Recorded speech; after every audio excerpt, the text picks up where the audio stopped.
Hello, hello, and welcome to the Finding the Unicorn in You podcast. What a beautiful day to inspire lives. My name is Dr. Jaime Raygoza, your host, and I'm so excited to have you here. Let's get ready to meet some fantastic unicorns and learn how to unleash the inner unicorn in you. Let's get started. This is a special episode, not like the other ones. This is called a Unicorn Roundup, where we actually have several guests come in to talk about specific topics. The topics for today are going to be family and breaking the glass ceiling. So with me, I have Rosie, Vanessa, and Verenice, and they may seem familiar to y'all because they've actually been on the podcast before. This is going to be a more relaxed episode. So what does family mean to y'all? It's not necessarily about who's related to you, but like people that are constantly in your life. And so people that like check in with you or constant communication with you. And there's certainly lots of extended family that think are family and then are necessarily always there for you the way that your friends are or the people that you choose to be in your life. 100%. It just really depends on who you let in your life and get to call family. So Rosie, what does family mean to you? I think you're taught like when you're a kid that like your family is just your parents and your siblings and like your cousins or like extended family and that sorts. And then as you grow up, like I think you start realizing that, man, sometimes my family is shitty and you're like, why do I even have these people? And they're the ones that create the toxicity or the drama or the trauma or whatever, right? And then it's like, why weren't you as a kid taught to be willing to have like friendships or other people in your life that can be just as meaningful and be just as impactful like in your life than the people that your parents said like once upon a time, this is your family. Not that there's anything wrong with the traditional sense of like family, because I had a really good childhood, I think, like growing up, and I know it's different for all of us, but like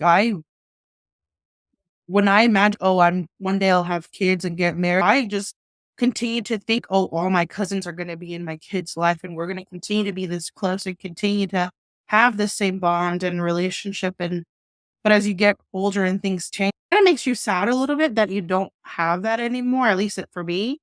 But at the same time, you build that bond with other people that bring the nostalgia back. Yeah, that bring in that feeling of, oh, I actually do need with whatever. And so I think the perfect example in this podcast right now is like Ness, right? She's not necessarily my sister, but I see her just as much as I do probably Vere.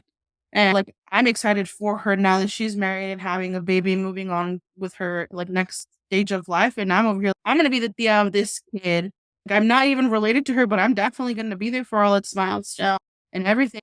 That kid is not gonna know me as its aunt instead of probably like somebody else. Not that Val wouldn't be involved, but like Val will definitely be there. But I'm just tagging along. Yeah, like her other extended cousins. Yeah, I completely agree. And I think that the same sentiment as you, like I always thought that my whole family was going to be there with me and like regardless of what happened. But as we grow up, we see people drop out of our lives or not be as consistent, or there's petty family feuds that it's kind of like like, oh, we're all mad at this person now, so you have to be mad at them even though you had a really good relationship with that person. So how do you think family, your definition of family changes over time as you go through? Like, is there a certain moment in your life where that it broke that definition of what you always knew and were cherishing? So going back on what like Rosie said, as far as like you grow up with this like standard of like it's your immediate family, then it's your extended family, and then you just don't know anything outside of that. And with me personally, that definitely switched after I left for college, I think, because even when we were when I was in high school, we were still getting together, we were having family gatherings, and then it wasn't until I noticed when I left, like just the communication stopped. Not like immediately at first, right? Like people still like, hey, how are you? And like the texts were coming in, the phone calls. But then as you get busy, life just takes over. And like you stop reaching out people stop reaching out to you, and it just like starts to excommunicate from one another. And then once and then I got a job and then I got busy and started making friends like out here in Riverside instead of out where we grew up. And it's just complete shift from you growing up in your day to day, and it just changes. But for me, it was definitely when I went off to college. But yeah, because I think I probably have to say about the same time. I know I went off to college sooner than Vanessa did because I'm older, but I I think like by that time our family was just hanging on by a thread, and they were just still putting up the facade because they wanted to still paint this picture that we were like one perfect happy family, even though there was like all this stuff happening in the background, and like the parents or adults didn't want to tell us because they didn't want to ruin our childhood or whatever. I really don't know. But I think because I got so busy when I was in college to figuring out like what my adult life was going to be like and figuring out what it was like to be by myself and get a job and all that, that I didn't really care much to feed into the drama or whatever what was happening at home anymore. I almost like preferred that like I wasn't there. Yeah. Because I would come home on the weekends and then Meta or my mom would be like, oh, this happened and this, and now this person is arguing. And it's like, cool, kid, thanks, bye. And then I would just like dip, and it was like not my problem, like out of sight, out of mind. And but I think that's when you started seeing the drift, and now you started putting attention and effort into the relationships that you wanted and that you cared about. And then you started realizing that it's like you didn't want all of that was happening. And so you just allowed it to let it go. So when was the pivoting point for you, Vanessa? I would say about the same time that weird spot between like you're about to graduate high school, like you're gun ho on you still want to be friends with like your high school friends too and consider them family because you've seen them probably since you were like 5 years old, a lot of them. And you're like, like I want to keep these people around. But then you graduate and you lose touch with them. And I feel like that's the first stage of realizing, oh, okay, like people are very fluid in life. And then once you go off and you graduate and you go into college or you do whatever, because college isn't for everybody. But once you gather around people that are around you every day and you create bonds with people, it really teaches you sometimes family blood relatives are just as fluid as the people that you went to high school with. I definitely think it's also part of like your routine, like how she was saying, because you're so used to seeing these people on a day-to-day basis that it's just they're built into your life. You see them every waking moment because you go to school, you come home, like they're there and they're constant. And then you leave or something happens where you're not seeing them every day. And that's when things shift. Because even I feel like the same thing with friendships, right? Like you start talking to people, you text, you call, you FaceTime, whatever. And then something happens, they get a different shift at work or they move away, and like life just intervenes and gets in the way and you don't talk to them as much as you used to. Same thing with like family and the people in your life, like high school people or elementary people, like you don't talk to them anymore. I wonder also if it's for us very similarly because I think your parents start realizing like they've grown, like they're not kids no more. And so they start allowing you to see things and not arguing behind a closed door or whatever. So then you just start seeing it. You're not dumb, no, you know what I mean? Like it's not, oh, I'm oblivious, I'm just playing with my toy. Like you pay attention and you hear now. So it's like, oh, like I'm turned off by whatever is happening. But I'm also curious if do you think like our children are gonna be like, oh, like my family is my mom, like or parents, friends are not like the real family. Maybe. Or like when they're like, oh, this is my aunt, but she's my mom's best friend.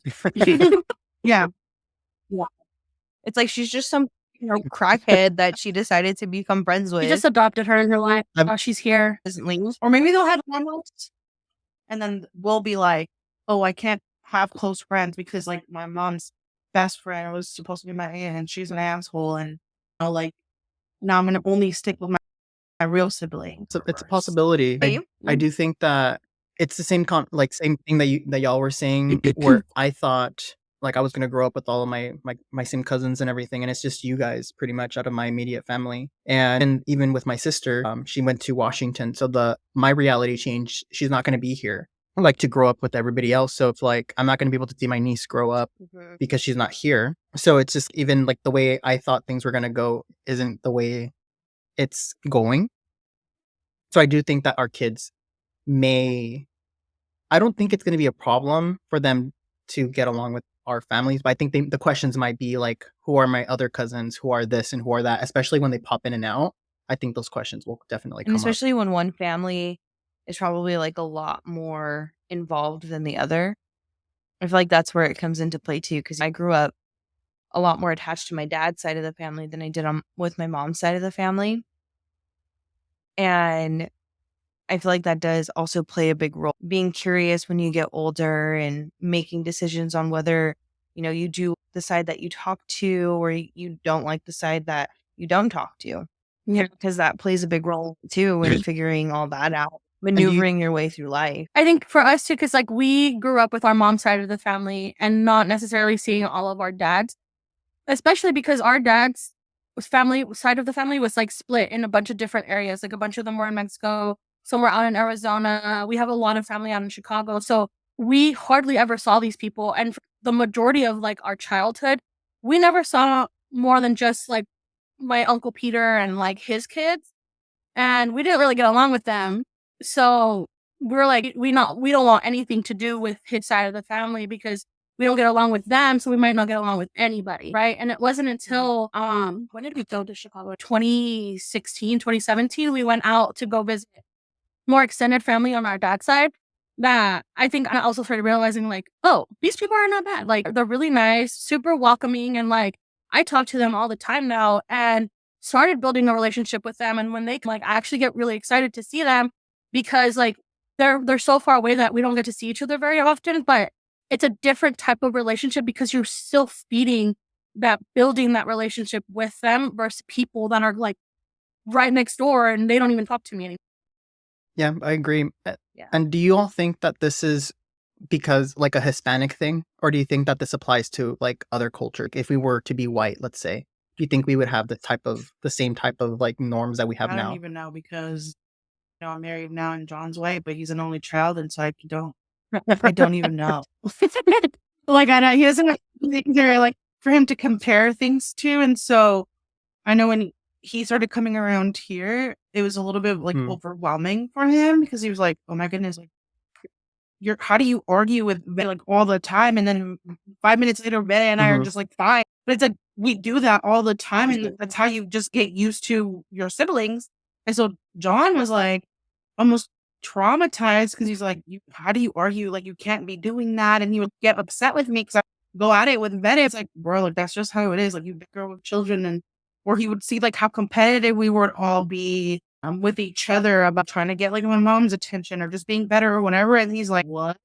It's just such an interesting dynamic to see. And now that he's like getting used to it, like you could just hear Vede and John like in the kitchen just like having like the most ridiculous arguments about like nothing. And then John's like gets so frustrated because he's never had these arguments before. But it's like so comical because I'm like, Vede doesn't even care, but then John is so upset and he turns red and everything. Like it's pretty great to see, but I honestly like I don't know. Like I think John is more like disconnected with his family. Like it's like, oh, if there's like a party or like some type of event, then they show up for maybe a couple of hours. But outside of that, like I don't really see him like hanging out or talking about his family. But I also don't know if it's because there's a different dynamic or just like a cultural difference or what. I mean, he does have a half of a Mexican family, but they were like third generation.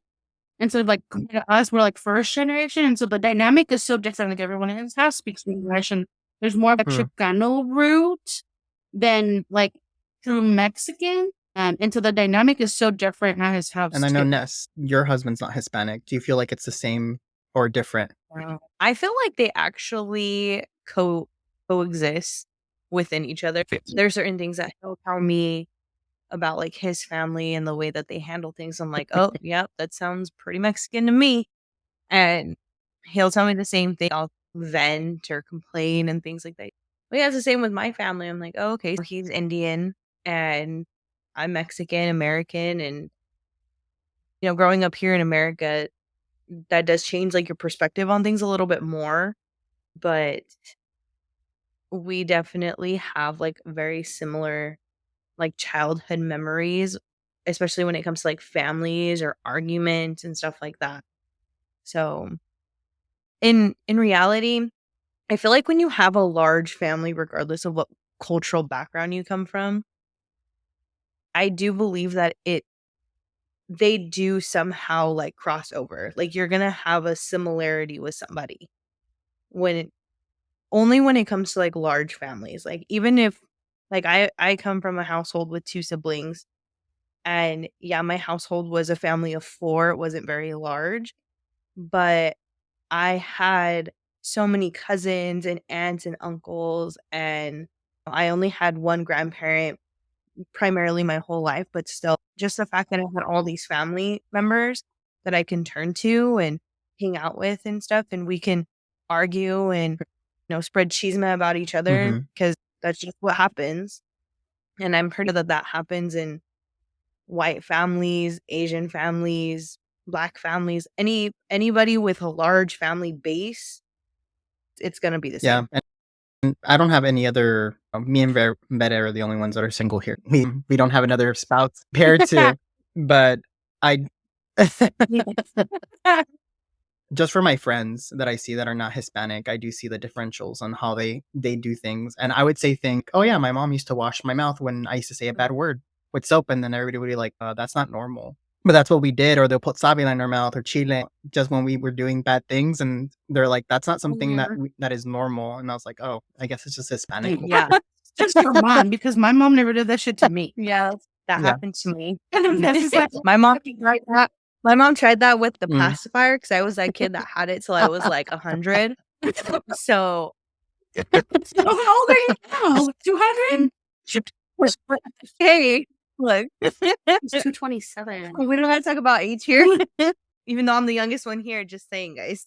Yeah, she would dip that thing in like the juice of the jalapenos, and I little bean ass would be like, I want more on it. Keep it coming.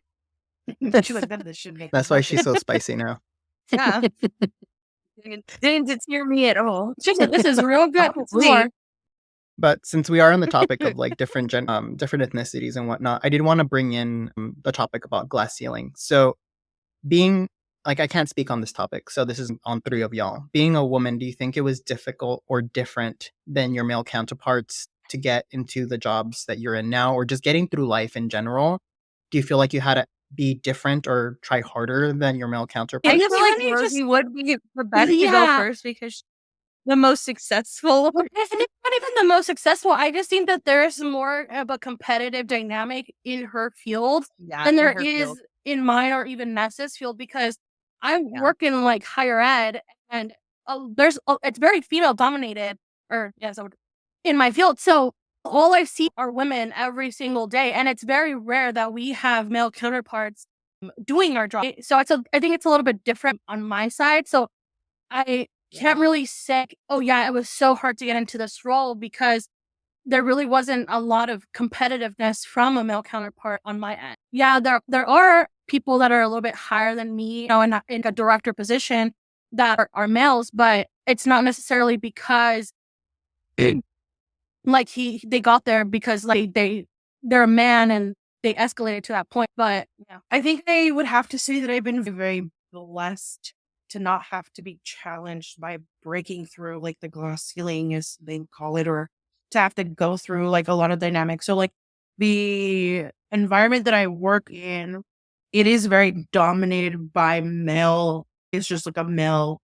It's part of the operation of where I work. It's very male dominated. However, like in HR, it's very like a female dominated field for the most part. I think it's because people will have to be in tune with their feelings and be empathetic and all that stuff, which if you really know who I am, like that's very much the opposite of who I am. So I think it's very hilarious. But I think specifically in HR, like the men would have had to break through their glass ceiling. And so I think it's funny that you say like, well, I don't think I could be in your shoes and haven't have to break the glass ceiling. Like, I honestly think that you have in some occasions, right? And I don't think it has to do specifically with just being a female or being a Hispanic female. I think it just comes with anything that you could identify with that anybody can have a potential like prejudice or bias towards, that you have to break the glass ceiling, especially in HR. for like if I see a guy in HR, I'm like, oh man, that guy probably has to be super in tune with his feelings or has to have a really big heart or something that it's like I'm already creating that stigma of saying you have to work harder because you're a guy instead of me where I'm like, it's easy and it comes naturally to me when it really isn't. Like, if I'm necessarily really hard because I'm mean and I'm like, just go away. But I also think that perception of having to work harder or be different or be better didn't really, it got instilled in me like from my mom, not necessarily from like work or experiences that I've done professionally. I think my mom has always been like, you're a female, so you have to take care of yourself because the person that's going to get pregnant is you, not the guy. And the person that's life is going to change is yours, not theirs. And she would always have those conversations that I think she's the one that created more of that stigma for the glass ceiling of having to work harder or having to carry yourself in a certain way. Not that I think she was doing it with ill intent, but definitely came a lot from her. And I do think because of some of the things that my mom instilled and some of the things that she taught me made me want to work harder to prove that I can be and I am better. Like, I did not want to be a stay-at-home wife and feel that stigma of I'm going to wash and cook and clean for you. Like, I always said, I'm never going to do that. I'm going to hire somebody and they're going to do it for me. I'm still very much in that mindset and I'm working towards that. One day I swear I'll have me. But I don't know, like I think that just motivates me to want to be more successful and try harder. And it like gets me really upset when I hear like people in my workplace or other competitor workplaces that's like, well, we have to promote them because they meet this specific demographic or we're low in this gender. So we now have to go and hire them or go out and don't hire me because I'm a brown female. Hire me because I am competent and hire me because know that I am capable of doing the job, right? It almost makes me so upset because I feel like there are times where now I don't want to say enable, but I want you to want me because of my potential and my ability, not because I check a box. I do want to add on to that because I've rejected a job before because they said that I was going to be their diversity hire. They said you're gay, you're Hispanic, you definitely will diversify this place a little bit more. And I think it was like a hiccup on their end. They weren't supposed to say that. And I just felt really offended and I rejected the job. It was going to be a really good, high paying job, but my pride got in the way. Because like I said, I didn't want to be that like person that they're going to put on the flyer for the whole agency just because I look different. So like for y'all, what do you think about that? I just feel like once you check that box, and you guys can correct me if I'm wrong, but a lot of companies will keep you in that box. Yeah. So you're hired for that position because you checked a box off for that position. So you're already hired within the company. They've already met whatever quota it is that they're going to write you off on.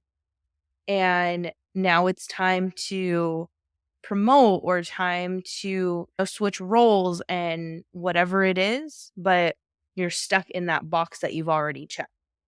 So I feel like in a sense, it could be a good thing that you're checking that box off for somebody because you're benefiting yourself. You're getting that position to maybe go to a different company that's going to appreciate you. But at the same time, like Jaime said, do you go through with your pride or do you just fill in the box for the time being? In my role and in my like field, I guess my current field, it's still the stigma is very women powered and women in higher ed and education. Right? And I think not even in just higher ed, but in high school and middle school, I think it's education in general is just very female dominated. And it's very hard for men to even break that glass ceiling on their side because they could come up as creepy and it's predatory and it's a little bit more difficult for them to get into these roles when females kind of go like, I think one of the things is the stigma is very much there because when we have positions open for my department, as soon as we get a male candidate, we're like, oh, we should bring them in for an interview. Like we need more men in our department. We need more men in our field. So regardless of qualification like we do want them to be as qualified as possible, but sometimes we do just bring them in because they're male. We need more men in the education area. That is definitely, it's a little, I think in higher ed, it's a little bit different, or in education in general. In thinking through what I was saying before, like, I don't want to be misconstrued as you shouldn't bring diversity or have a different mix, right? Because that's important. You want to be able to relate, like employees, you have like less of a turnover and like more job satisfaction if like your manager looks like you and you can relate to your manager, and having a healthy diversity mix is very, very important. I think it's just more of giving you this role because you need that diversity. Like to me, that just very much turns me off. For me, I'm really into the whole try to be diverse. Like I was the co-founders of the D&I group in my agency. And I really do believe that we should diversify as much as possible. But the problem that I have is that all the ground workers are diverse, but all the upper management are white. So that's what the problem is. Yeah. I feel like in order for us to make true change, we need to change the top, diversify them, then it'll trickle down to, like Rosie said, there's nothing more like prideful than having a manager who is like you, that speaks like you, like not to trash my old supervisor, but he was a white cisgendered male. And then when he left the agency, he got replaced by a female who's LGBT and speaks Spanish. And then like, it's just like the whole dynamic just changed. You're able to speak your language. You're able to relax a little bit. They understand points of view and parts of you that you don't have to explain to your supervisor why you need to do certain things. They just get it. That sometimes it's hard with the organization or wherever you work out, right? Like I mentioned, for me, like it is very male dominated on the operator side, right? And then when you have a general manager that's running your site, like right before I took over, like for that side, we also had a white male and then a white female for HR. And then here come me and my GM now, and we're both Hispanic, Latina, or both Latinas and both female. And the dynamic change, and you get a lot of questions like, how did you get to there? But there's not a lot of her where we were, right? Like she's almost like one of a kind. And then it's like, how does she influence other leaders that are lower levels to continue to stay with the company, to want to grow so that they can one day be a general manager and run that building and have a very similar dynamic? And it's just, I understand that it's not common to have a female in a high level operational role. But I also think it goes a little bit within the stigma of women will take time off to go and tend to their families or have kids and things like that. And so some women were, well, if I'm constantly at work and like that type of role is very demanding. And like, you have to have a committed spouse or partner to be able to really commit the patient for you to be a successful leader in that building and that role. It almost takes time away from your family. So you have to have like that pair. But if you don't have that, I think that's where sometimes like females will struggle in that, like, at least in my organization, to want to continue to stay at the top or work their way up, because it's like, I have to have these other responsibilities. And so we almost like step aside and let others win because we have other responsibilities that maybe may be important to us, but like, I don't know that we're ever going to break away from all the stigma and systematic, because it's like, it's ingrained in your mind that like males are at the top and then like women come second, right? And it's like they're the ones that are like winning. And I think we just have to change the way that we think through that and allow ourselves to win as well, and say, no, if they can do it, I can do it. And if they can be at the top, so can I, right? And so I think there's a much deeper rooted, I don't say issue, but like deep rooted core of knowledge or whatever that goes back to a long time that we have to change systematically. And I think this newer generation is doing a really good job of changing that, of saying, hey, like, I don't need to meet the criteria that's in the spot, like what Ness said, or I can be that and then some. And they're really changing the status quo. Although some of the stuff that I'm like, why are you doing? Like, it's not that serious, but I'm glad that they are taking it to that extent, because it's like, we haven't won for so long that it's like almost it takes that mentality to change it and to challenge it. Yeah. It's a little bit of a Yeah. I like that Yeah. you say that Yeah. because sometimes we are so resistant to what they're trying to do, but it's necessary to create that sustaining change. I know Mhm. we had this whole training on gender pronouns at work, and people were just like, I don't get it. It's a waste of time. What the heck? It's not about that. It's about respect. And I stood up and I told them, like, I Yeah. have an easy name that it's said wrong so many times. I was like, it's Jaime, but I get Jamie, I get James, I get Javier sometimes, and I was like very stereotypical. And people get my name wrong all the time. So I was like, I get it why they want their pronouns to be. It's just a sign of respect. People who actually try to get to know you, they're like, hey Jaime, Mhm. how's it going? Versus people who just don't care, they're gonna say whatever is convenient for them because they don't respect you.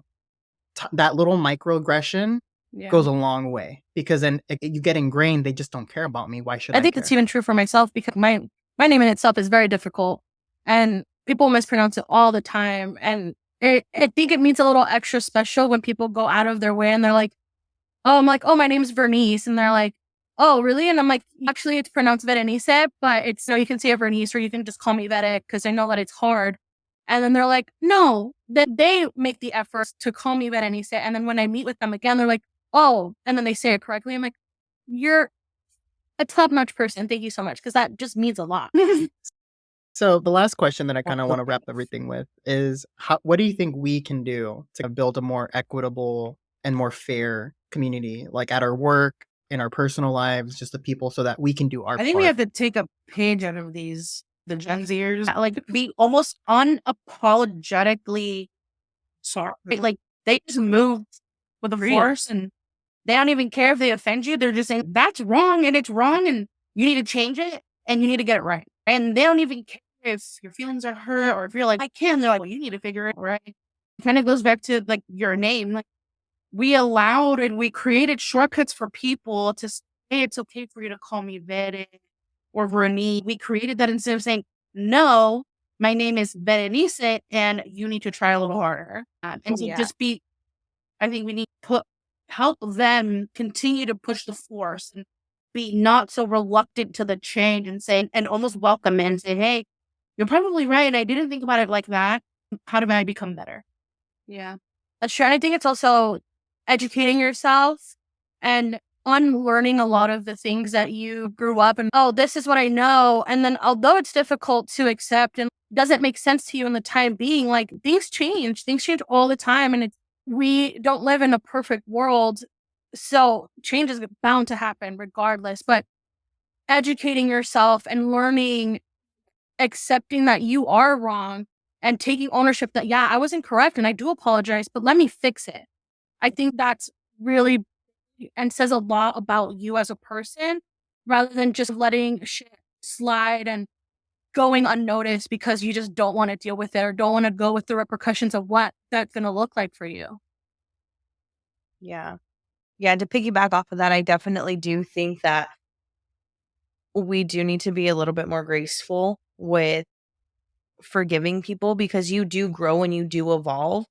I'm not the same person that I was in high school when I would make stupid comments and have a certain type of mentality. I'm not the same person at all.